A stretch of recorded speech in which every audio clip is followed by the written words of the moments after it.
Hi, it's Bobby. Welcome back. Day number 3. I'm excited to have you back here again. I hope you're enjoying the ride so far and beginning to notice just how much things are shifting up and down and changing and time traveling going on. If you've been using that timer and making the adjustments that are necessary, I suspect you're already beginning to see, at least on some level, that things are not quite as concrete as they appear. Tomorrow, we're going to start to look at what our emotions are actually telling us. Today, I want to talk about our perceived reality. We mentioned that phrase yesterday, that we're spiritual beings having a human experience. And I like to think of the experience as the perception. Now, we've got a couple of well known phrases, and well known phrases that have been around for a long time are tend to stand the test of time because the wisdom that they contain is been proven over time. And two that are very well known phrases is what we think and feel, we make real, and perception is reality. But I'm going to ask you to consider whether or not those well worn phrases are actually telling us the truth. And let's start with perception. You're watching this video, you're seeing me, you're hearing my voice, but what are you actually seeing and hearing? I'm recording this several days before it's originally broadcast, speaking into a camera. It's being digitized and transferred over the internet, however that happens. And you're watching it on your phone or your tablet or your laptop or your desktop or wherever it is that you're watching it. And what you're seeing is a digital recreation, a representation of something that I did several days ago. But that's not where it stops. Because what are you looking at? You're looking at a screen, and that screen has light emitting diodes that's sending images toward your eyes, going through your pupils back to the rods and cones, being digitized again, sent by your optic nerve back to your occipital lobe, and then represented in the theater of your mind, in that space that on this journey I'm going to be calling awareness. And I'm going to introduce you to what I believe for many will be a paradigm shift, that space of awareness is the space inside of which everything occurs. It's that space through which everything is known. And it's that space of which everything is made. And for many, if not most of you, this is going to be a new concept. And again, I don't want you to believe it because I'm telling you. I want you to check with your own experience, to go within. This is all about getting in touch with your true, authentic self so deeply and so fully that you're able to tap into the guidance, those whispers of wisdom that are flowing through you 24/7. But wisdom whispers, and our inner critic speaks loudly, persistently, and insistently, and consistently until that message is heard, and sometimes long after that message is heard. And I'd like to just consider what we feel like is true and whether or not it is true. And let's just start with the earth. You're sitting wherever you're sitting, or walking wherever you're walking, or moving wherever you're moving. And it feels like the earth is pretty stable. But we know that's not true. The earth is spinning on its axis. It does it one time every day. And at the equator, it's spinning at more than 1,000 miles an hour.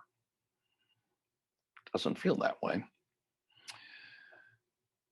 And that's not the end of the moving. It does. We're 93 million miles away from the sun. That's the radius of the elliptical that we travel, more or less a circle.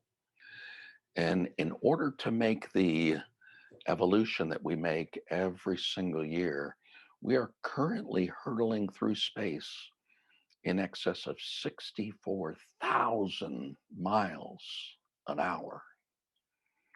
And I've got some gel in my hair. It's not moving, but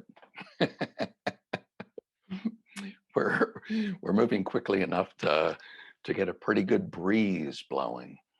But that's not our perception. If you stand on a beach and look out at the ocean truly does look flat.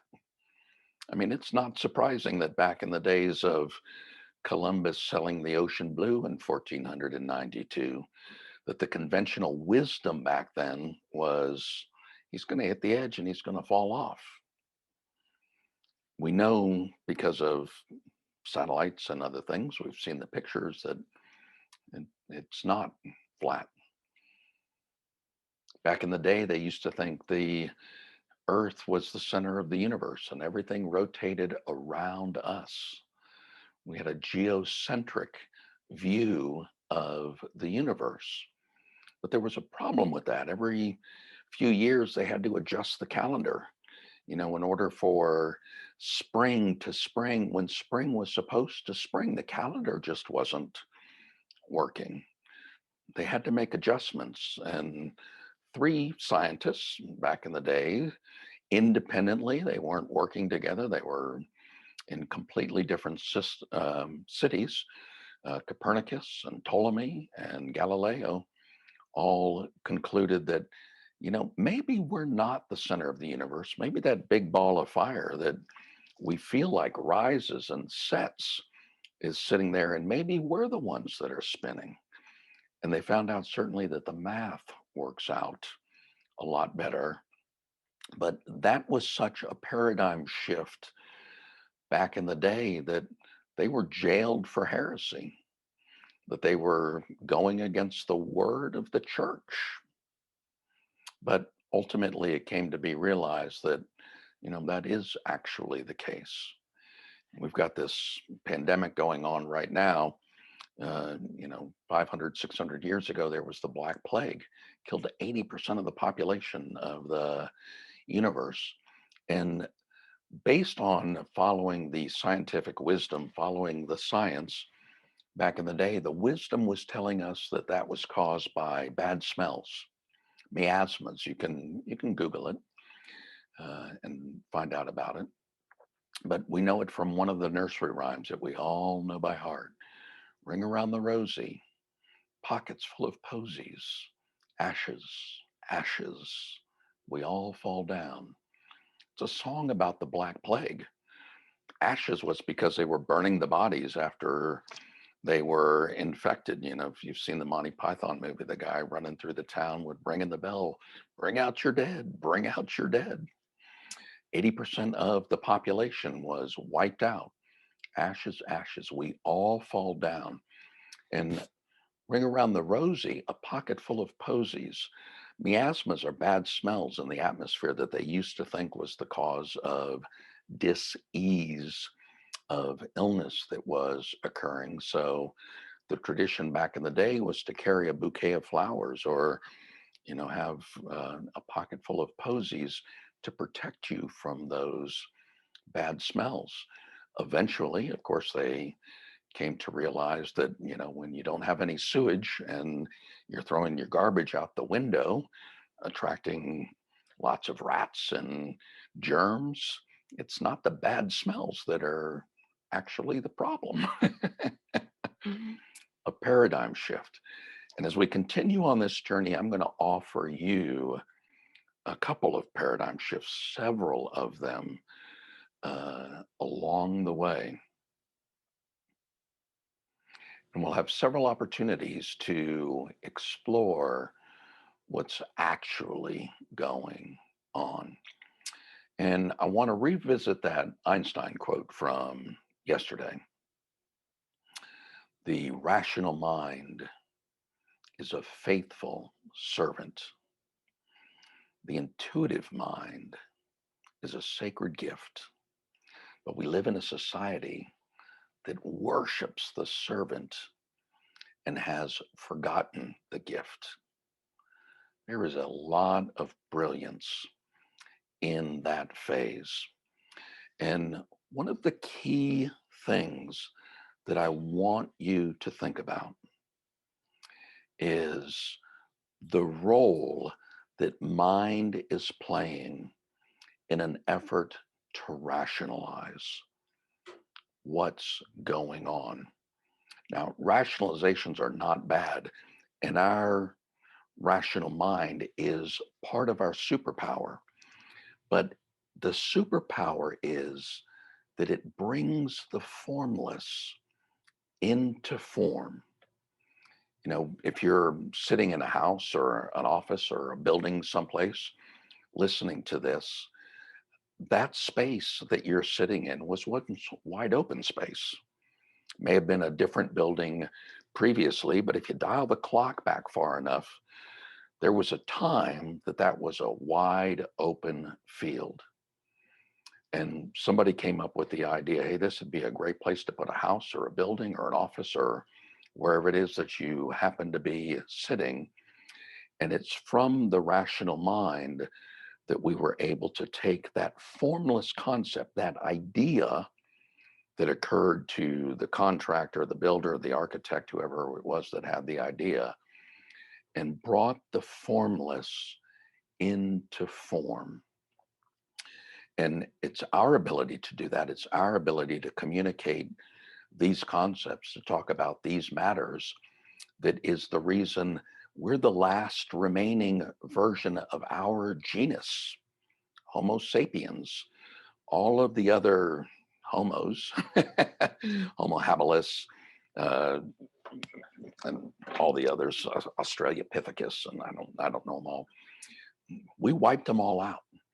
And it was our ability to communicate and to bring the formless into form and to think several chess moves ahead that is our superpower. And it's the reason that we feel that we've got the right to have domain over all of the other creatures. And it's kind of like the new toy. It's the bright, shiny object. And our tendency is to overthink almost everything and to try to explain almost everything and to rationalize almost everything. But when we talked about those awe-inspiring moments, the things that make those so awe-inspiring is it transcends the need for the story.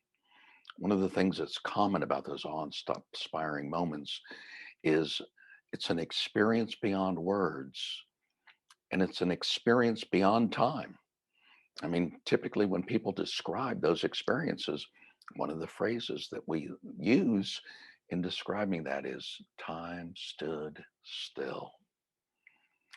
And it's a beautiful moment. So I want to explore getting in touch with what's true. What is it that we're really experiencing? What part of things are we overthinking? And is that actually serving us? It's our superpower. We can plan ahead. We can think 8 or 10 chess moves in advance.